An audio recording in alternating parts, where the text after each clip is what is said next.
है वो हो जाता है, पर नहीं हो ऐसी कोशिश करो। पहले कम हो जाए फिर बाद में बढ़िया हो जाए। इसलिए कहते हैं प्रेम, यानी प्रेम में क्या होगा, झगड़ा नहीं होगा।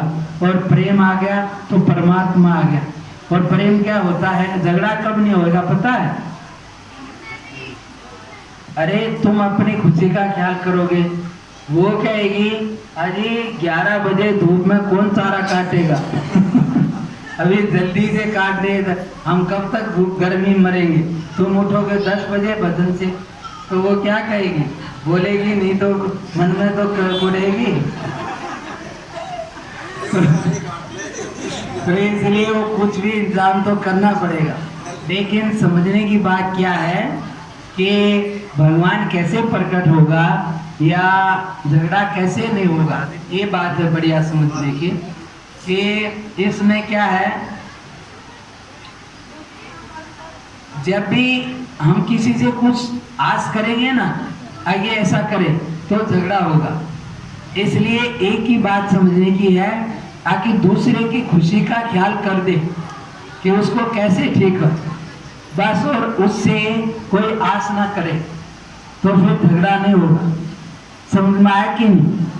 घर में सब काम करे, घर वाले की खुशी का ख्याल करे, पर ये आस ना करे और चाय बढ़िया सी आ जाए तो झगड़ा नहीं होगा। या ऐसी सब्जी हो, आज कुछ नहीं करे और ऐसे ही घर वाले सब काम करे, पर ये ना बोले कि फलानी ऐसा गहना ले आई है वो बोलेगी तो फिर झंझट खड़ी हो जाएगी। तो यानी कि आस ना करे तो वो अपने आप उसकी खुशी का ख्याल करेगा। तो ये भक्ति है, अर्थात दूसरे की खुशी का ख्याल करना और बदले में कुछ चाहना नहीं। तो ये नाम है, इसका नाम है प्रेम। यानी कि दूसरे की खुशी का ख्याल तो करेंगे पर उससे कुछ चाहेंगे नहीं। और चाहना आ जाए तो ये कामना है, और जहाँ कामना आएगी वहाँ झगड़ा शुरू हो जाएगा। जिस दिन घर में कामना आ जाएगी, अरे ऐसा नहीं किया तूने अब तक, तो झगड़ा शुरू। और कामना नहीं हो तो नहीं किया, कोई बात नहीं। कोई सो रहा है 10 बजे तक, लेकिन वो क्या करेगा, घर वाली सो रही है, देर हो जाए तो क्या करना चाहिए, ठंडी लग रही है तो चादर उठा देनी चाहिए तो वो खुश हो जाएगी, फिर उठ के सब काम बढ़िया हो जाएगा। और जो 2-4 बार बोल दिया तो काम तो होगा, पर एक बर्तन उधर गिरेगा, दूसरा झगड़ा हो जाएगा। तो इसलिए दूसरे की खुशी का ख्याल कर ले। अब भाई सो रहे हैं तो कोई बात नहीं, हम उसको चादर उड़ा दे, ठंडी लग रही है तो बस वो खुश हो जाएगी और फिर घर में प्रेम रहेगा। और जो बोल दिया तो कलेश हो जाएगा। काम तो फिर भी वैसे ही होगा, लेकिन एक बार करने से वो अपने आप बढ़िया हो जाएगा।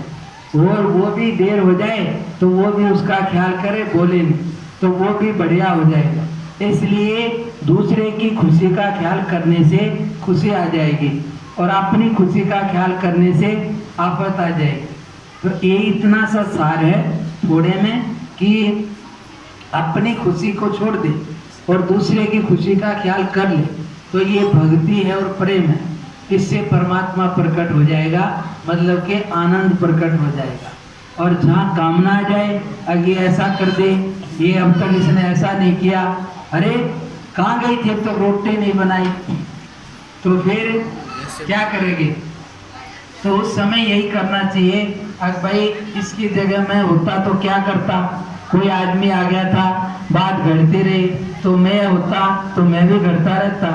तो बस ऐसा समझ करके उसका दोष फिर नहीं दिखेगा। यानी कि कोई भी बात हो जाए तो एकदम से भड़के नहीं, उसकी जगह पर आप बैठ जाए, किसकी जगह मैं होता तो क्या करता, तो शायद मैं भी वही करता जो इसने किया, तो फिर उसकी गलती नहीं लगेगी, फिर झगड़ा नहीं होगा। तो इसलिए फिर भी सब बातें हैं अपनी जगह ठीक, पर होगा किससे? इन सब का आधार है अंदर बैठा भगवान। वो सब बंधनों से, उलझनों से परे है। तो इसलिए उसका भाव से स्मरण करें, उससे उठते ही प्रार्थना करें, और ये भाव से बोले 2-4 बार कि हमारा किसी से भी विरोध ना हो। हमारे से किसी को भी दुख ना पहुंचे, हे परमात्मा ऐसी शक्ति देना। भाव से बोलोगे तो शक्ति आ जाएगी और तुम्हारा दिन बढ़िया से चल जाएगा। ऐसे ही रात को बैठ करके कहीं भी गलती हुई, भगवान मुझसे गलती हुई, सच्चे दिल से माफ़ी मांग ले तो फिर बढ़िया हो जाएगा। तो ऐसे रोज करने का है, यानी कि भगवान से ही सारा सुख शांति आनंद प्रकट होता है। इसलिए उठते बैठते उसको भाव से मना ले, फिर कहीं भी जाए तो आनंद रहेगा। समझ गए? अब करके देख लेना। मैंने तो जैसा समझा बोल दिया, बाकी उसके लिए यत्न करना पड़ता है। भगवान की शरण ले और उसकी शरण लेकर के जैसा भाव बने वैसा चले, तो धीरे धीरे उसका गुणगान करे, पाठ करे, मौका मिलने से प्रार्थना करे और कोई कोई भजन गीत गा दे, भगवान के आगे बढ़िया सा गीत गा दे। तो छोटा सा बच्चा है ना, रोता हो तो हंस जाएगा, भले वो समझता नहीं हो, लेकिन तुम उसके आगे गीत गाओ, वो समझता थोड़ी है, लेकिन भाव को समझता है। तो बढ़िया भाव से उसको हिलाओगे तो खुश हो जाएगा, रोना बंद कर देगा, हंसने लग जाएगा। तो बस वो भाव से ऐसे ही व्यवहार में है कि अपने आप को उसकी भावना से थोड़ा सा गीत गा लो, दो चार इकट्ठे हो जाए तो एक दो भजन कर लो। आजकल के नई पार्टी को तो भजन भी नहीं आते, पुरानी माइयों को तो भजन आते थे। एक माई मेरे पास गई थी, उसका बच्चा रो रहा था, मैं बोला इसको लोरी सुना दे, तो वो बोली ये क्या होता होगा उसको मालूम ही नहीं है। मैं कहा तेरे घर में कोई सास है? मैं कहा उससे पूछ लेना, वो बता देगी। तो इसलिए वो क्या कहेगी, इसको क्या मालूम है? मैं कहा तू ही ज़्यादा जानती नहीं है, वो भी जानती। तो इसलिए उसको भाव से बोलेगी तो वो पालने में लिटा के उसको सुनाएगी गीत। यशोदा मैया भी और कौशल्या मैया भी भगवान को लिटा के झुलाती है, तो वो देखता रहता है, फिर सो जाता है। तो इसलिए भाव को सब समझते हैं, बढ़िया भाव से। इसलिए दो चार इकट्ठे हो जाओ तो कुछ भगवान का भजन कर लो, गीत गा लो तो बढ़िया हो जाएगा, और नहीं तो झगड़ा हो जाएगा थोड़ी सी देर में वो इधर हो जाएगा, वो इधर हो जाएगा, क्योंकि आप अपनी बात चलाएंगे ना तो फिर तो विवाद हो जाएगा।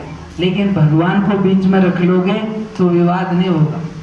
इसलिए भगवान बीच में, माला के बीच में धागे की तरह रहता है, दिखता नहीं है, लेकिन वो है तो माला जुड़ी रहेगी। और धागा बीच में से चला गया तो सारा परिवार फूट जाएगा, इधर उधर बिखर जाएंगे, आनंद खत्म हो जाएगा। इसलिए भगवान को बीच में रखना तो आनंद रहेगा। उसका भाव करना, कुछ गुणगान करना, पाठ प्रार्थना करना और उसकी भावना से सबसे व्यवहार करना। कोई उल्टा बोले तो मेरा भगवान बोल रहा है, बस इसी में मेरा भला है, ऐसा समझ के पलट के नहीं बोलना, तो शांति नहीं बिगड़ेगी और भगवान खुश हो जाएगा कि हाँ मेरे को देखता है, मेरे को समझता है। इतना ही बहुत है। हाँ, हरिओम। गोपाल की जय, कृष्ण कन्हैया लाल की जय, और लड्डू गोपाल की जय, कृष्ण कन्हैया लाल की जय, हाथी घोड़ा पाल की जय, कन्हैया लाल की, हाथी घोड़ा पाल की जय, कन्हैया लाल की, हाँ हाथी घोड़ा पाल की जय, कन्हैया लाल की, हाथी घोड़ा पाल की जय, कन्हैया लाल की। बच्चों को लड्डू और बूढ़ों को लापसी हाथी घोड़ा पाल के जय, कन्हैया लाल की। समझे कि नहीं समझे? बच्चों को लड्डू और बूढ़ों को लापसी लापसी समझते हो? लापसी नहीं समझे इसलिए मजा नहीं आया वो हलवा होता है ना, हलवा, बूढ़े को हलवा अच्छा होता है तो उसको कहीं कहीं वो वृंदावन में वो आटे का ज्यादा बना के पतला और ऊपर से घी डाल दे ज्यादा, तो उसको बोलेंगे लापसी। तो बूढ़ा खुश हो जाएगा कि हाँ बहू बहुत अच्छी आई है। क्यों, कहीं दुख तकलीफ नहीं पड़ेगी ना, आराम से अंदर चला जाएगा, चबाना भी नहीं पड़ेगा। और बच्चों को तो खाने वाली चीज भी बढ़िया, इसलिए कहते हैं बच्चों को लड्डू दाना, बूढ़ों को लापसी, हलवा जैसा, इसलिए वो खुश हो जाएंगे। और उसमें बादाम डाल दिया और गोला डाल दिया तो क्या कहेंगे, अरे पता नहीं आजकल क्यों को क्या ये नई नई चीज डालने लग गई आजकल, पुराने ठीक थे, अपना सीधा साधा हलवा खा लेते थे। इसलिए खीर में गोला वोला नहीं डालना चाहिए, समझे। खीर में क्या डालना चाहिए, जो बूढ़े को, बिना दांत वाले को परेशानी ना आए तो खुश हो जाएगा। और नहीं तो ये बादाम डाल देते हैं ना, तो वो छिलका मुख में आ जाएगा, फिर उसको कहाँ डालने जाओगे। डालना हो तो रगड़ के डालना, छिलका उतार के, नहीं तो इलायची रगड़ के, किशमिश डालो, बस ऐसी चीज डालो और बिना दांत वाला खा जाए तो वो अंदर से तुम्हारे को आशीर्वाद मिल जाएगा। और किसी को बिगाड़ना हो तो ज्यादा गोला डाल दो और बादाम ज्यादा डाल दो, और अपना ना खाया जाए और ना छोड़ा जाए, तो जा करके तुम्हारे को पूरा आशीर्वाद देगा। तो इसलिए बढ़िया वो होता है जो अंदर से खुशी दे। तो अपनी खुशी का ख्याल नहीं रखना, दूसरों की खुशी का ख्याल पहले रखना, बड़ों की खुशी का ख्याल रखना, तो इससे तुम्हारी खुशी अपने आप आ जाएगी। तो इसलिए बोलो जय कन्हैया हाथी घोड़ा, जय कन्हैया लाल, जय कन्हैया लाल लाल की।